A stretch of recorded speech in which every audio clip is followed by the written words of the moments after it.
Kasus kematian tragis seorang petugas keamanan atau satpam yang ditemukan tewas dengan kondisi terborgol di kawasan Waduk Jatiluhur, Purwakarta, terus menunjukkan perkembangan penting.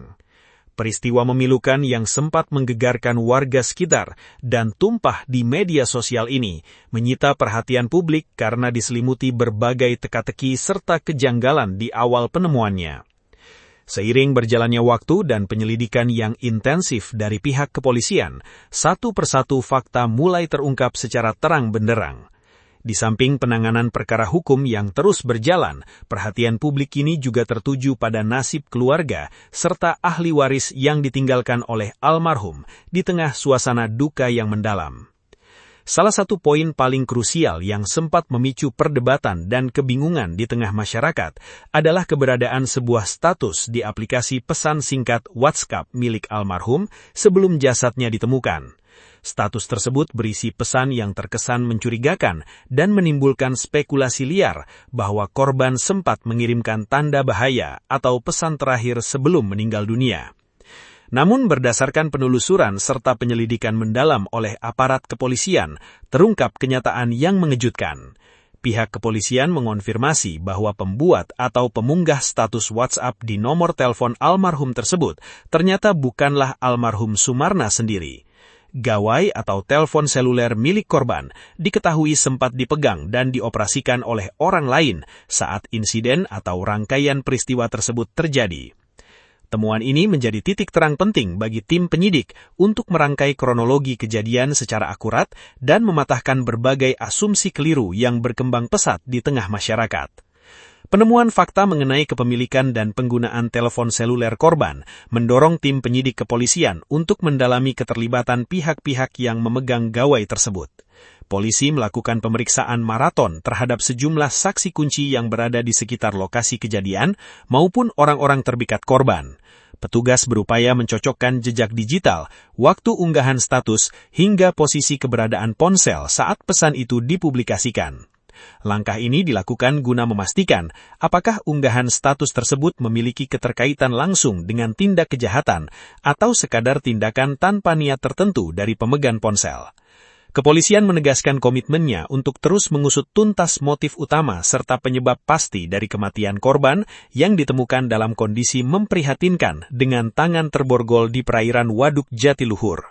Di tengah proses hukum yang masih terus bergulir, pemenuhan hak-hak almarhum sebagai seorang pekerja resmi juga mendapatkan penanganan penuh dari pihak-pihak terkait.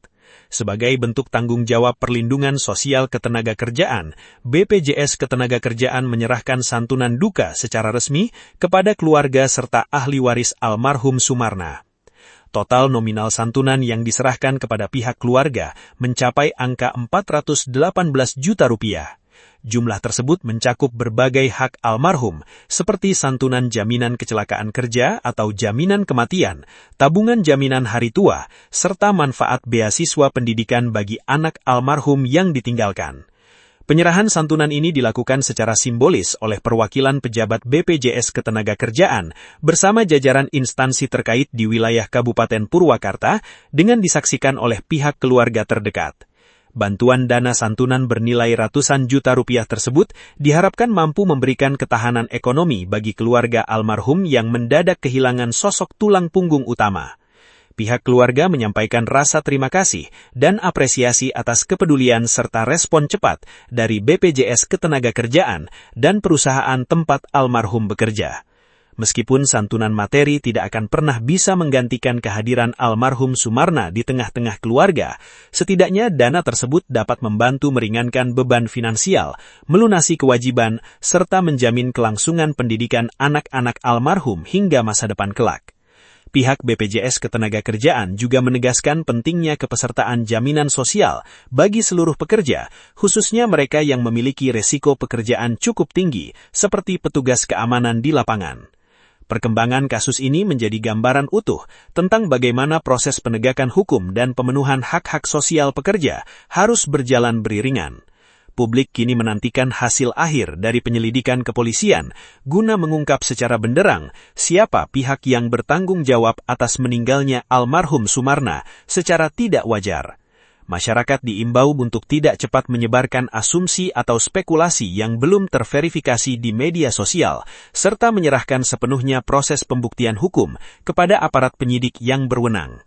Keadilan yang sejati bagi almarhum dan keluarga yang ditinggalkan adalah terungkapnya kebenaran di balik peristiwa tragis di Waduk Jatiluhur. Olah TKP sudah kami lakukan 3 kali untuk melakukan pengecekan CCTV di seputaran TKP, kemudian memastikan dan prarekon untuk korban bisa jatuh ke tenggelam ke dalam dasar waduk ini. Jadi korban itu meninggal di sebelum tenggelam atau sudah di darat? Untuk hasil otopsi kami analisa hari ini untuk kepastiannya. Untuk memastikan aja. Ya. Dari 15 saksi yang telah diperiksa berarti belum ada yang ditetapkan sebagai tersangka maupun belum menangkap pelaku. Bagaimana? Dari 15 saksi yang telah dilakukan pemeriksaan, belum ada yang ditetapkan atau mengarah kepada pelaku atau ditetapkan sebagai tersangka dan belum ada dari 15 saksi belum ada yang kami tetapkan sebagai tersangka. Ya, hanya sebagai saksi saja. Kalau 15 saksi itu dari mana aja, Den? Itu terutama dari rekan-rekan terdekat korban. Kita tapi tidak ada CCTV, Pak. Gimana, Pak? Tanggapannya, Pak? Terima kasih. Pertama-tama untuk yang ini dulu, kami dari BCT2 sangat menghargai Bapak dari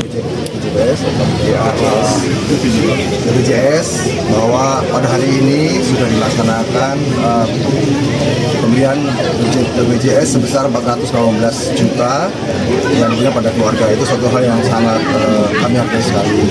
Kemudian yang kedua, Bapak Bupati juga mendukung penuh upaya penyelidikan dari kepolisian bersama-sama dengan kami untuk terus melakukan penyelidikan ini sehingga tuntas. Kami dukung penuh. Kemudian yang berikutnya mengenai CCTV kami di Waduk ada 27 CCTV. Jadi bukan tidak ada, tapi ada 27 CCTV dan letaknya tersebar. Lokasi yang ada di Ubruk di Radical Gate itu ada 3 CCTV di sana yang beroperasi dan sudah diambil oleh polisi rekamannya. Sedangkan lokasi kejadian yang terjadi itu adalah di luar jangkauan CCTV karena memang jaraknya sekitar 2 kilo dari CCTV. Jadi bukan berarti kamu tidak ada CCTV. Ada CCTV-nya yang menyorot pada lokasi yang objek vitalnya yang strategis. Karena kejadiannya di luar bangunan strategis tersebut tidak ada korban jatuh. Pak, tapi nanti kedepannya di titik itu akan dipasang, Pak? Ya, kedepannya akan kami evaluasi lagi dan akan kegiatan akan kita bersama dengan kepolisian titik mana saja yang mungkin akan menjadi penambahan CCTV. Pak, untuk memastikan, Pak, untuk korban sendiri apa statusnya sebagai karyawan dari PJT atau dari yayasan, Pak, itu, Pak? Beliau adalah saat ini adalah petugas keamanan dari